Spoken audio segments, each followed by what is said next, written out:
வணக்கம் நண்பர்களே. இன்றைக்கி ஒரு மினி சப்வூஃபர் ஃப்ரீ போர்டை பற்றி நம்ம இந்த வீடியோவில் பார்க்க போகிறோம். இந்த கம்பெனி பார்த்திங்கன்னா மார்டின் ஆடியோ. இது 80 ஹெர்ட்ஸுக்குன்னு டிசைன் பண்ணி ஒரு சப்வூஃபர் ஃப்ரீ விட்டுருக்காங்க. இந்த போர்டு தான் அது. இந்த போர்டு பார்த்திங்கன்னா மற்ற சப்வூஃபர் ஃப்ரீக்கும் இதுக்கும் ஒரு டிஃப்ரெண்ட் என்னென்னா, இது கொஞ்சம் ஸ்லிம்மாக கொடுத்துருக்காங்க. இது வந்து வண்டி செட்டுக்கு இந்த இதுக்கெலாம் சூட்டபிள் ஆகும், நல்லா மேட்சிங் ஆகும். வீட்டு ஆம்பிளிஃபையருக்கு நம்ம யூஸ் பண்ணிக்கலாம். இதில் வந்து பார்த்திங்கன்னா இது டியூயல் பவர் சப்ளையில் ஃபங்க்ஷன் ஆகிறது. வண்டி செட்டை பொறுத்தளவுக்கு நம்ம 12 volt to 24/24 dual power supply converter use பண்ணுறோம்ல, அந்த மாதிரி ஆடியோ போர்டுக்கு நம்ம யூஸ் பண்ணும்போது அதிலேருந்து நம்ம இதில் டியூயல் பவர் சப்ளை லைன் கொடுத்துக்கலாம். இப்போ இந்த இடத்துல பார்த்திங்கன்னா இது ப்ளஸ் 24 வோல்ட்டு, இது கிரவுண்டு, இது மைனஸ் 24 வோல்ட்டு கொடுத்துக்கலாம்.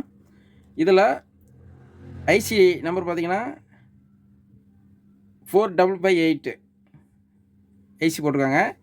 இந்த ஐசியை பொறுத்தளவுக்கு கொஞ்சம் பேஸ் வந்து ஸ்மூத்தாக இருக்கும், ரொம்ப ஹார்டாக இருக்காது.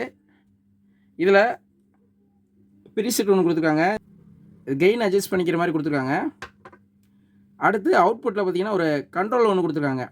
இப்போ இந்த கண்ட்ரோல் வந்து நம்ம என்ன செய்யணும்னா, நம்ம கேபினெட்டில் டேரெக்டாக நம்ம ஃபிட் பண்ணிக்கிட்டு இந்த இடத்துல பார்த்திங்கன்னா ஒரு ஸ்டீரியோ இன்புட்டு நம்ம இங்கே கொடுக்கணும். இது லெஃப்ட்டு, கிரவுண்டு, ரைட்டு. இங்கே இன்புட் கொடுத்தோம்னா இந்த இடத்துல அவுட் வரும். இது கிரவுண்டு அவுட்டு, இது கிரவுண்டு, இது அவுட்டு. இது வந்து விலையும் கம்மி தான். உங்களுக்கு இந்த மாதிரி போர்டு நீங்கள் கிடச்சா நீங்கள் யூஸ் பண்ணி பாருங்கள். இதில் இந்த போர்டை பொறுத்தளவுக்கு அவங்க 80 ஹெர்ட்ஸ்னு டிசைனிங் பண்ணியிருக்காங்க. உங்களுக்கு கொஞ்சம் ஃப்ரீக்வென்சி மாற்ற நினச்சிங்கன்னா இதில் 2 ரெசிஸ்டர் போட்டிருக்காங்க பாருங்கள். இது வந்து 18K இங்கே ஒன்று போட்டிருக்காங்க, இங்கே ஒரு 18K போட்டிருக்காங்க. இந்த வேல்யூ வந்து நம்ம சேஞ்ச் பண்ணோம்னா மாற்ற கொஞ்சம் உங்களுக்கு ஃப்ரீக்வென்சி அட்ஜஸ்ட் ஆகும், கொஞ்சம் பேஸ் எஃபெக்ட்டு கொஞ்சம் டிஃப்ரென்ஸ் கிடைக்கும். நீங்கள் இந்த ஃபஸ்ட்டு வந்து இதோட ரிசல்ட் எப்படி இருக்குன்னு ஃபஸ்ட்டு நீங்கள் உங்களோட ஆம்பிளிஃபையருக்கு யூஸ் பண்ணி பார்த்துட்டு உங்களுக்கு ஃப்ரீக்வென்சி மாற்றணும்னு நினச்சிங்கன்னா இந்த ரெசிஸ்டரையும் நீங்கள் வேல்யூ கொஞ்சம் மாற்றி போடணும். மாற்றி போட்டிங்கன்னா உங்களுக்கு பேஸ் எஃபெக்ட்டு டிஃப்ரெண்ட் தெரியும். இந்த மாதிரி இந்த போர்டை நீங்கள் யூஸ் பண்ணிக்கலாம் நண்பர்களே.